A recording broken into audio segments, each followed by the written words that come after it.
Do you remember that Force Power presentation video that LucasArts put out a couple of years ago? Well, a lot of years ago. When seeing that, all I could think of, man, this is gonna be the greatest Jedi Knight game ever. I mean, look at all the things you can do now with Force Powers. This is going to be Kyle Katarn on steroids. Sadly, that game ended up being The Force Unleashed, which, how shall I put this? In that game you have a lightsaber, but it acts like a glowing rubber baton. It was also full to the brim with quick-time events and extremely inconsistent force powers. So let's instead talk about an actual good Jedi Sim. Because, no it or not, there actually is a Jedi Sim genre formed by Jedi Knight II, Jedi Outcast, and Jedi Academy, and more or less nothing else. Now I've hoped for years that they would make another one. They would make at least another, not a Jedi Knight game, but another Jedi Sim.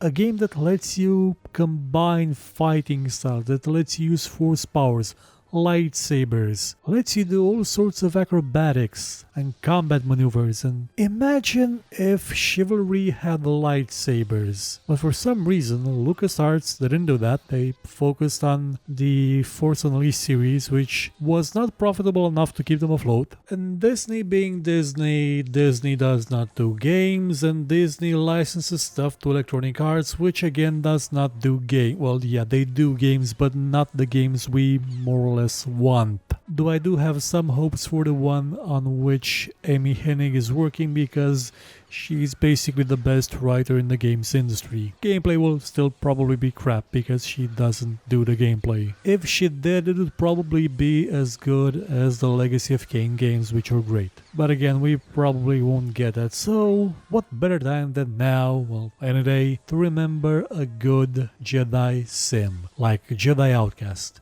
This was the first Jedi Sim I've played, again, not because there are that many of them, and this was the first one in this series that I ever touched. So few details were lost on me, like who was Kyle Katarn and why did he look like Chuck Norris? Who was Jan Ors? What was Cortosis? What's a Valley of the Jedi? Why is that lizard speaking? But that didn't really matter because the game was self-explanatory enough to a point. And it did do well at establishing one important fact. That Kyle Katarn is the biggest badass in Star Wars. And this is a game that didn't do that through cinematics like most games would, where the character has amazing powers in cinematics and is absolutely crap in the gameplay, also known as the BioWare and the LucasArts and everyone's approach, sadly. Now this game made Kyle Katarn a badass, the sheer fact that he, as you're playing him, is a complete badass. You kill more stormtroopers in this game than I believe were on the Death Star when it blew up. And the ways you do them are quite varied and fun, though most of them involve a lightsaber. Jedi Knight 2 was made by Raven Software, who really know how to make a first-person shooter. They made Heretic,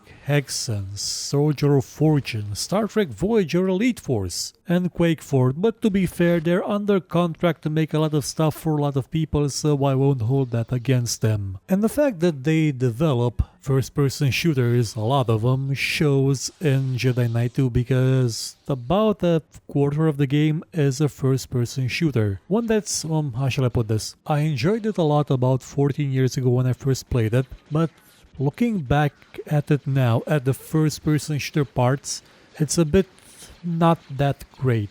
Mainly because for a lot of the time you're limited to 2, maybe 3 weapons. You've got the Briar Pistol, which is an awesome gun, a very inaccurate blaster rifle, a Wookiee bowcaster, which you do get kinda later on, and the one that's actually fun to use is that thing that shoots out pellets like no one's business. Later you get a sniper rifle, you get the rocket launcher, you get an electromagnetic gun, but those tend to show up after you get the lightsaber. And after you get the lightsaber, this isn't a first-person shooter anymore. This is a game where Kyle Katarn tears shit up with force powers in the lightsaber. Force powers like choking someone to death, or throwing them across a room, or just zapping them with lightning, pushing them down elevator shafts, drawing them towards you and just letting them fly over you into a giant pit. More choking, hurling them into acid and electrified floors, more lightning, and the oh so pleasant throwing a lightsaber in their faces and seeing their heads come off. This is what made Jedi Knight 2 fun for me. The shooting, I could have honestly done without it. Well, actually I did. After I first played it, I just cheated the lightsaber to pop up at the first level, and I used it all over the place. It made the first levels a lot more fun, though it did throw off the game's feeling a bit. The thing about the Jedi Knight 2 is that at the beginning, Katarn has no relation to the Force anymore. He got it off because, well, in the last game he sort of almost turned Emperor. As in, yes, he is that big of a badass that he would become the new Emperor if the dark side called to him. So he is very weak at the beginning. He's not super strong, he's not super fast, he has no Force powers. A room of 3 or 4 stormtroopers with good enough aim can be a problem for him. Well, can be a problem on normal or hard, not on easy. Later on, a room with 10 stormtroopers, regardless of weapons, are dead. Like, if one of them fires at him, they're all dead because that lightsaber can reflect just about anything. And if they choose to fire a missile for some reason, one force push and they're all dead. Because that force power can reflect projectiles, and not as a quick time event, not as a flashing button, press now,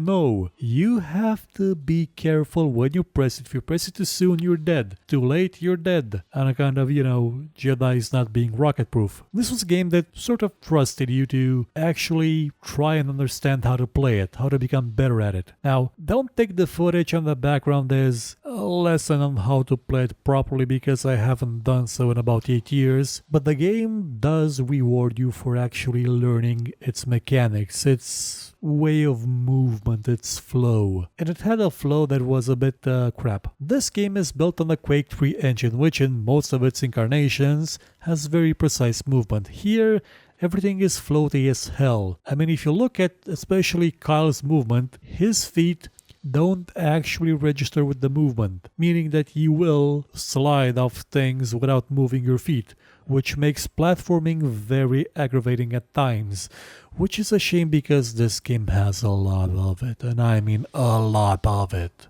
If this game did not have a quick save function, I would probably hate it. On the one hand, I'm not that big of a fan of the whole jump here, jump there, jump now, jump then type of design. On the other hand, it does make the levels more interesting and very confusing at times. When I first played it, I did get lost a lot of times in the levels. There were certain things that I just didn't notice, like certain hatches you had to open, some extending pieces of ventilation you could crawl through. I actually no-clipped through parts of the game because I didn't know how to proceed. And in my defense, some parts of it early on were a bit obscure, a bit hard to get.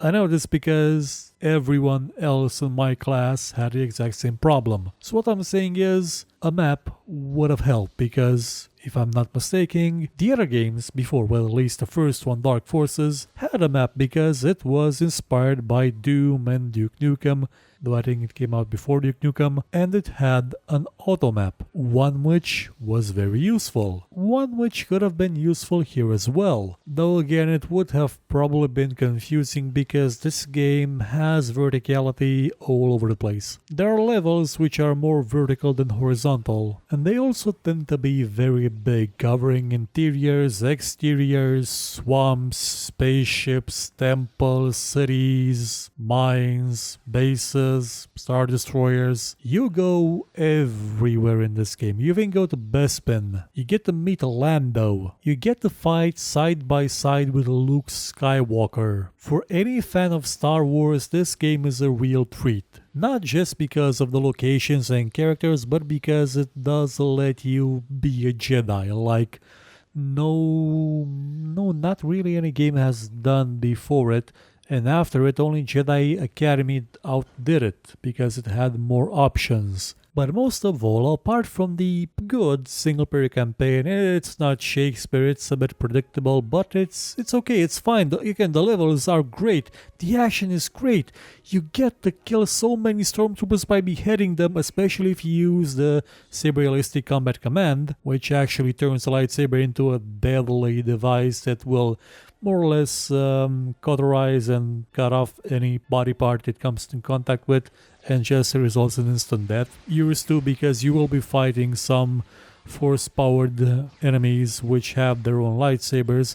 Some of them do have Cortosis armor, which makes them not immune but very resistant to lightsabers, so you'll be at a disadvantage later on. But against stormtroopers, you are God and you are vengeful, and they are all dead. And apart from that single-player campaign, this game has a still functional multiplayer that's still being played. Because guess what? People love a game that lets you use a lightsaber to fight someone else. Yeah, I know it's a very novel concept. You take an idea that's extremely popular in a movie and then put it in a game, and somehow people want to play that game. Of course, to you it probably makes a lot of sense. Why wouldn't you make a game about fighting and multiplayer with lightsabers? Yeah, but you're a normal person, so you have common sense. The people that own the Star Wars franchise don't have common sense, which is quite noticeable in the way they have rebooted it right now. In a way that, how shall I put this? I'm probably gonna cover Dark Forces 1 as well sometime this year, so I'll save most of my opinions for that edition of this show. But is it just me, or does the main character's name, Jyn Erso, sound a lot like Jan Ors? I mean, just saying. It's almost like they wanted to remake the same story without paying residuals to the people that created Jan Ors and Kal Katarn. Because guess what? When you make a character, even though you work for a company, you're sometimes, depending on your contract, entitled to some royalties. And that's all I have to say about this matter. As for Jedi Knight 2, it does have the tendency to not go full out, to not unleash itself in force. It does feel restrained at times, especially with the beginning part where you don't have a lightsaber, you just have some inaccurate weapons, and then with the later levels that require you to just platform around and solve puzzles, which are okay. The puzzles I'm okay with. The level design could have been a little bit less confusing, which would have helped the puzzles work better. And you also have mandatory sneaking sections, which do slow down the game, even though you probably could have taken out every one of those stormtroopers that were coming after you, because again, you have a lightsaber, you were Kal Katarn. But aside from those few gripes, Jedi Knight 2 Jedi Outcast is a great game. It's fun to play. Very fun. Unless you've played it, you have no idea just how satisfying it can be to chop stormtroopers to pieces, to sword fight, to lightsaber fight other Jedi, well, Dark Jedi, reborn Jedi mostly. They're not even Jedi, they're just reborn, meaning they're people that were infused with the Force and aren't actually Jedi. They're not Sith, they're not Dark Jedi, they're just reborn. They're assholes with the Force, basically. And you don't fight them one-on-one, no, you sometimes fight them 1-on-5, and there's a scout walker over there shooting at you with missiles. You also get to drive one later on. If you haven't played it, I encourage you to try it. You can find it on Steam and GOG for about €8.